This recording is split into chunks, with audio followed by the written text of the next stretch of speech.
All right, it is 12:01 and we're going to get started. My name is Grace. I am the Wellness Committee Chairperson from the Washington State Department of Veterans Affairs. And today we have Kelly Hudson from South Sound something. It's a I should have long had name. this. Senior Services for South Sound. That's a lot. Yeah. That. Dr. Kelly Hudson is a U.S. Army and U.S. Navy Reserve retiree. She manages the SHIBA team of volunteers on behalf of Senior Services for South Sound. There we go. Her team provides free, unbiased Medicare assistance to seniors in Thurston and Mason counties. And so I'm going to turn the time over to Kelly. Now, bless Kelly because she has bronchitis. Is that what you said? And even Yes. with that bronchitis, she is still coming and serving us and giving us this information. So thank you so much, Kelly. If she ends up having to cough, like send her positive vibes and yeah. So I'll turn the time over Thank to Kelly you. right now. Thank you so much, and thank you for letting me be here. It's just so important to get the word out to all of us who are serving our fellow veterans. And I just want to make sure that I give you a few heads up things that your veterans need to know. Um, I'm very, very happy to be here. And again, apologies if I start coughing. I also didn't want to spread my germs to the seniors I work with, so I'm working from home. If a UPS truck drives by, my dog is going to bark, and I apologize. But let's get on with this. I'm going to start by telling you a little bit about Medicare so that you have some context, okay? I won't go in depth, I promise, but basically, Medicare is health insurance for people over the age of 65. Um, and sometimes under 65 if they're deemed to be disabled, specifically with end-stage renal disease or Lou Gehrig's disease or ALS.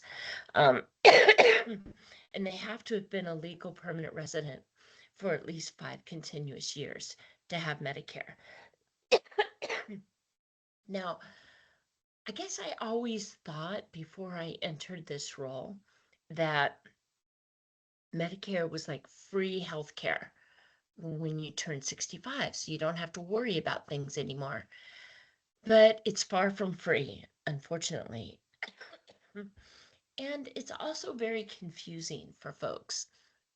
I've had a lot of seniors say to me, why do they make it so dang confusing just when it's harder for us to think and figure things out? Like I'm not as sharp as I used to be, and they're just making it more confusing because it's insurance. That's why.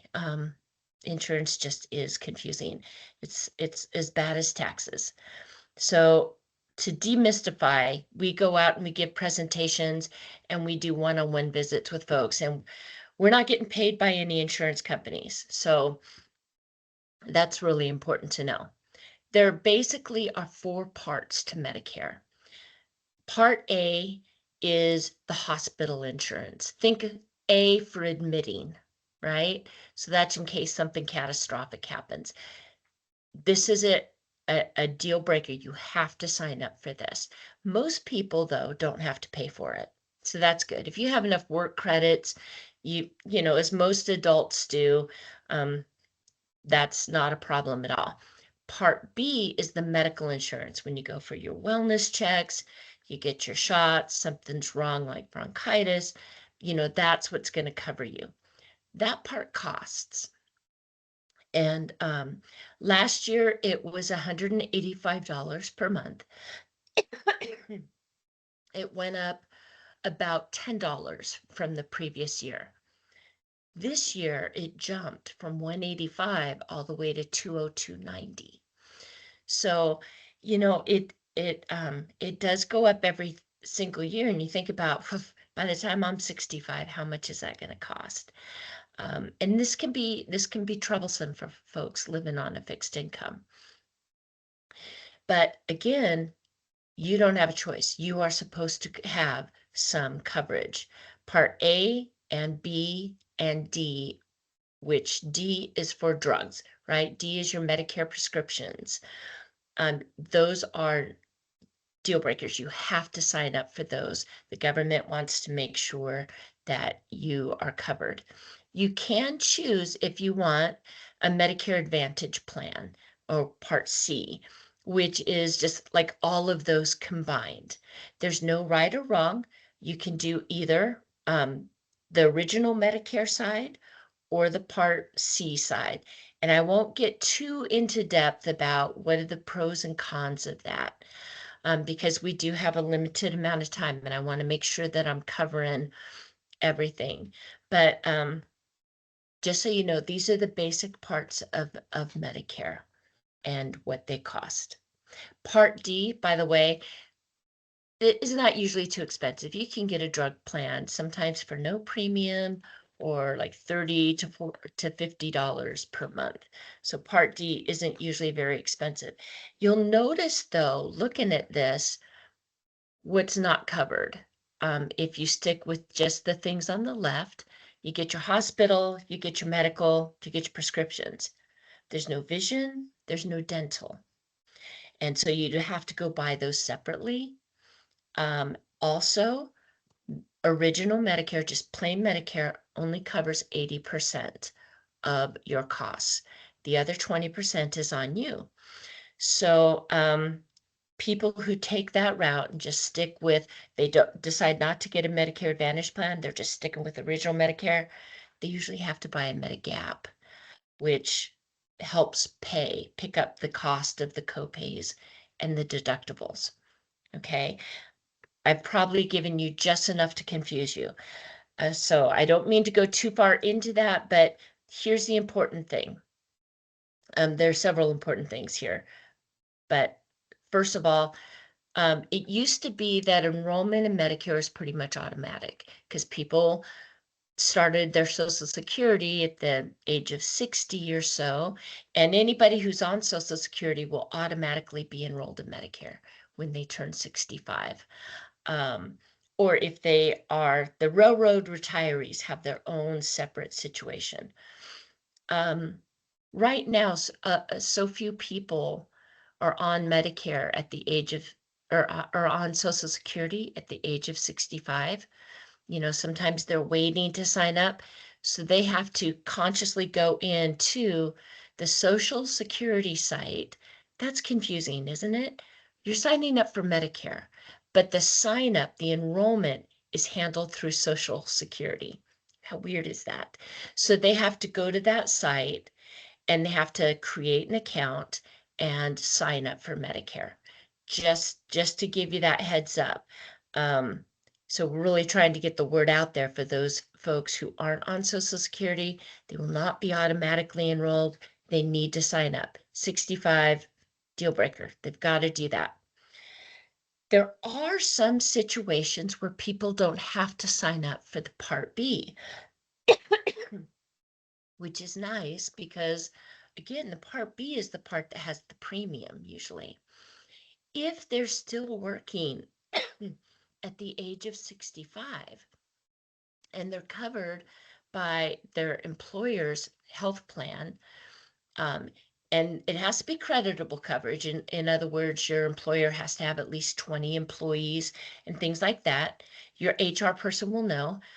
Then they're covered and they just show proof of that to Social Security and they can delay signing up for Part B. The important thing is that the government knows that you have some medical coverage. Okay, so a lot of folks will do that. Either they are still working or maybe even their spouses and they're covered by creditable coverage. They don't have to sign up for Part B. So here's the really important part. See, shh, shh, shh. Sorry, that's my dog.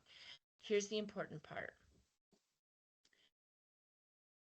Frequently, veterans who are covered by VA healthcare think that they don't have to sign up for Part B because they're covered by VA healthcare. But here's the kicker. The Social Security Administration does not recognize VA healthcare as creditable coverage. Believe it or not, even though vision is covered. If they're 100% disabled, they even have dental, right? But this is a problem. Veterans need to sign up for Part B, even if they have VA healthcare. If they think if there's any chance they might need Medicare Part B in the future. Because if they try to sign up for that Part B later, they will incur a late penalty for life. That's the way Medicare works. If you don't sign up when you were supposed to, they're going to charge you extra money every month for the rest of your life. And here's why I'm so passionate about telling you this. When I started about a year and a half ago, a veteran came in for help with his Medicare. And he was a great guy. He'd been on Medicare for years, and he had signed up just for Part A. He said, I have VA healthcare. Why cost them extra money? Why cost me extra money? I don't need Part B. But his wife passed. He lived farther and farther away from the VA. He was having a hard time getting a hold of them. And he thought, you know what, I'm just going to sign up for Part B now so I can go to any doctor in my community. And what happened is they started to charge him almost $500 a month for signing up late. And he came to me and he said, I didn't sign up late. I mean, I chose not to sign up because I had this other coverage. So I called. I didn't know. Frankly, I didn't know. This was new to me. So I called up the local Social Security office and I demanded to talk to a supervisor. I was all upset on his behalf. And she said no. He had to have signed up for Part B in the beginning because we don't recognize VA healthcare as creditable medical coverage. Hey, And she Kelly. said, here's what got me. She said, this happens so often with veterans. And so that told me I need to get the word out there. If there's any chance at all they might need medical coverage through Medicare in the future, they need to sign up for it immediately. Kelly, we've got a And question here, a okay, follow-up yeah. question. What if we're paying for TRICARE for life on top of VA healthcare? How does that impact that? What a perfect segue. TRICARE and Medicare. Okay, so this I think will answer your question. As you have TRICARE, and if you're a retiree, when you turn 65, TRICARE becomes TRICARE for life. Okay, and you might also have VA healthcare. Here's the thing, TRICARE for life requires you to sign up for Medicare Parts A and B because they don't want to be the primary payee. When you have both TRICARE and Medicare, Medicare pays first, and then TRICARE for life pays second. They fill in the gaps. It's like a Medigap, right? They fill in the gaps of what Medicare is not paying for. So unfortunately, the retiree still has to pay the Part B premium, but at least you have no copays or deductibles. So when I turn 65, for instance, I'm going to have TRICARE for life, and I will have to sign up for Parts A and B. It's just the way it is, and they'll tell you that. VA healthcare is totally beside the point. Medicare and TRICARE work together. VA healthcare does not work with Medicare, or I should say Medicare doesn't work with VA healthcare. Let me put it that way. Um, so, some veterans choose to still use their VA healthcare. If you're happy with your primary care or you want to use it for all your medications or something, you can do that as well. There's no harm in having all three, but just know that it's really a safer bet to always sign up for A and B, even if you Couple have of VA healthcare. couple other questions, Kelly. Okay. One question, Daniel's wondering if we'll receive this slide deck, or the PowerPoint. Mhm. I And then can Aaron has share that. Mhm. Thank you. That would be awesome. And then I can Okay. send it to the group. And Aaron has his hand up. You can pop Okay. on the. What's up, Aaron?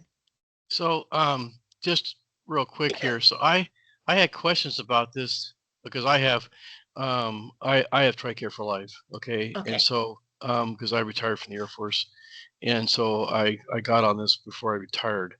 And so, it's also, so anyway, I was talking to them and I was asking them, I said, how does that factor into Medicare and things like that? So what he explained to me was that when you sign up for Part A and B, whatnot, issues you have to.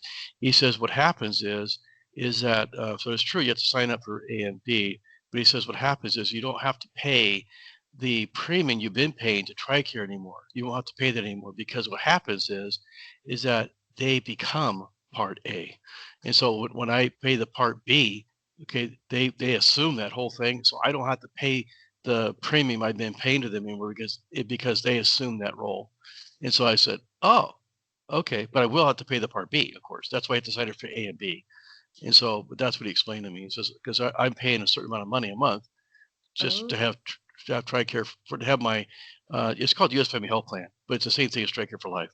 And so okay. he said they So will you've actually, chosen a plan with TRICARE for life that has a premium. You yes. you have options, right? Some have premium, some don't.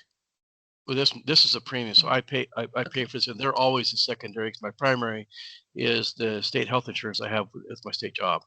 And so I will have to just decide because now working for the state, because let's say I don't retire from my job, for the Mhm. state until I'm 67 or something like that. So because the state is the insurance I have with the state is credible insurance, then Yeah, I can wait till later to sign up for Part B, and so I can do correct. the Medigap or I could do the Advantage. But I looked into all the ins and outs of both, and I think I know which one I want to do.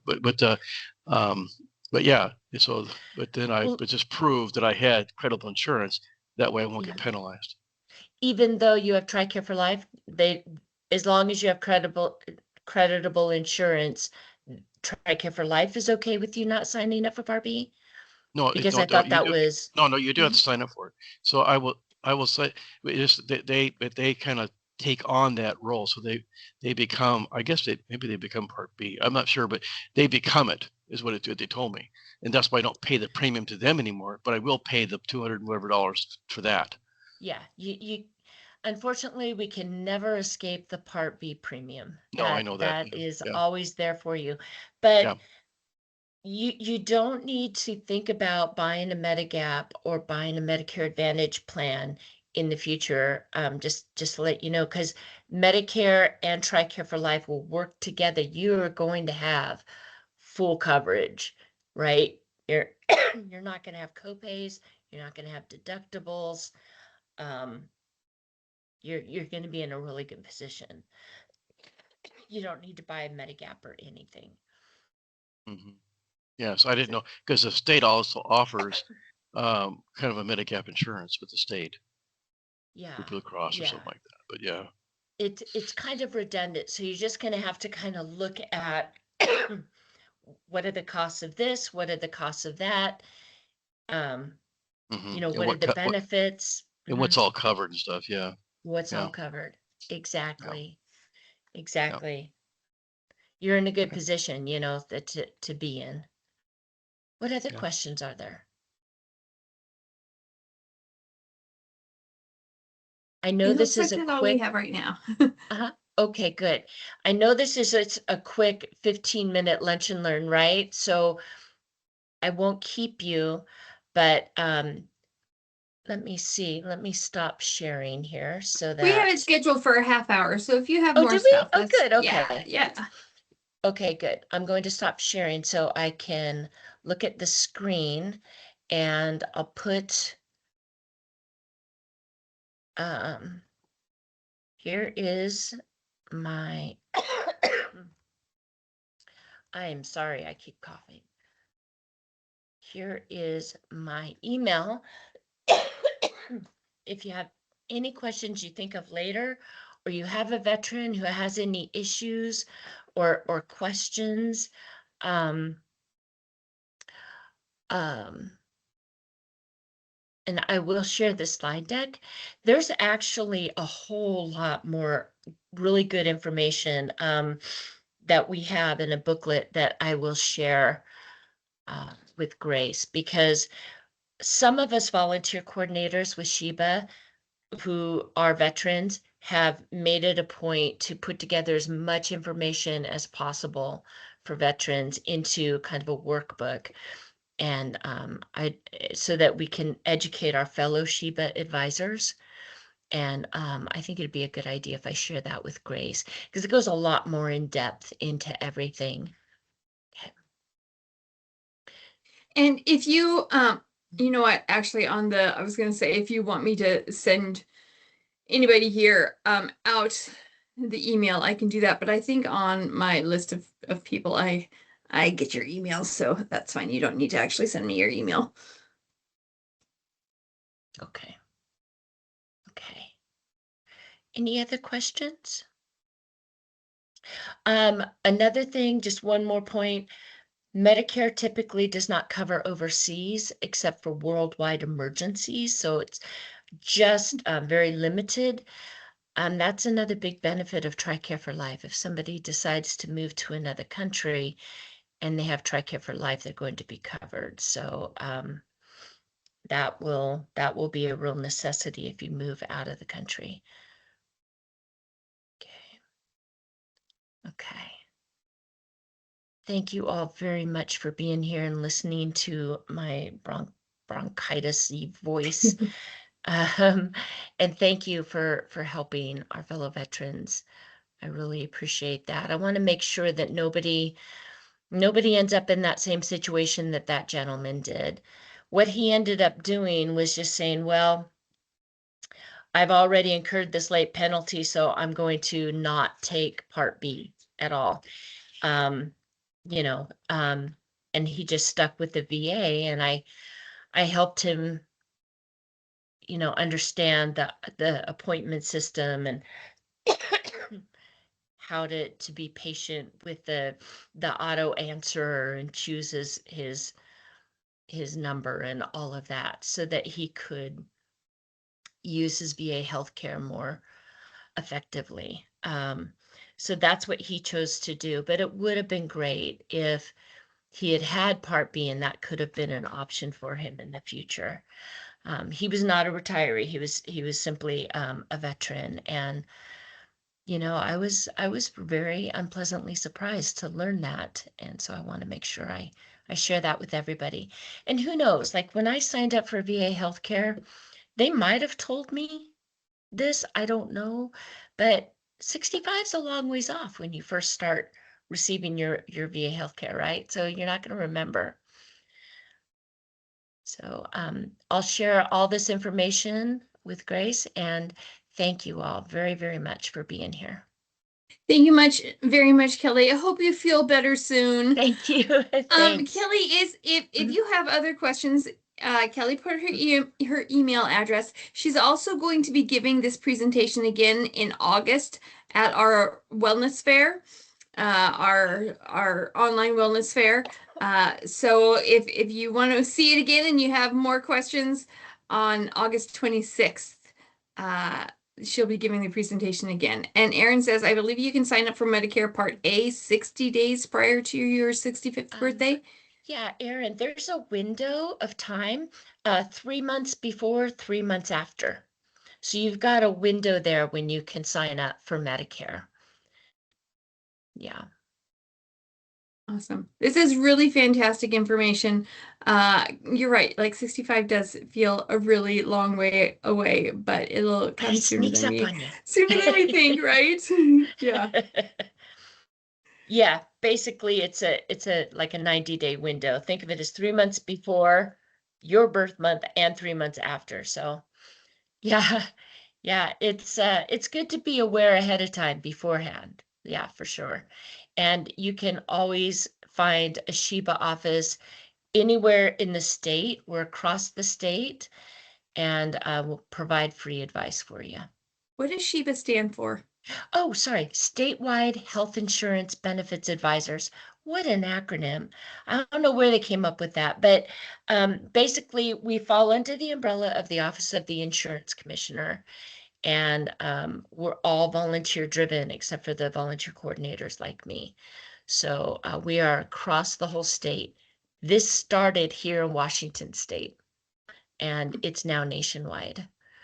But yeah, and quite a few of us are veterans, so we want to make sure we get that word out. Mm-hmm. Awesome. All right. Well, if there are no more questions, thank you so much. And again, feel better, Kelly. And everyone have a Thank you. fantastic day. I'll send this recording out once I get it posted. Thank you. Thank you.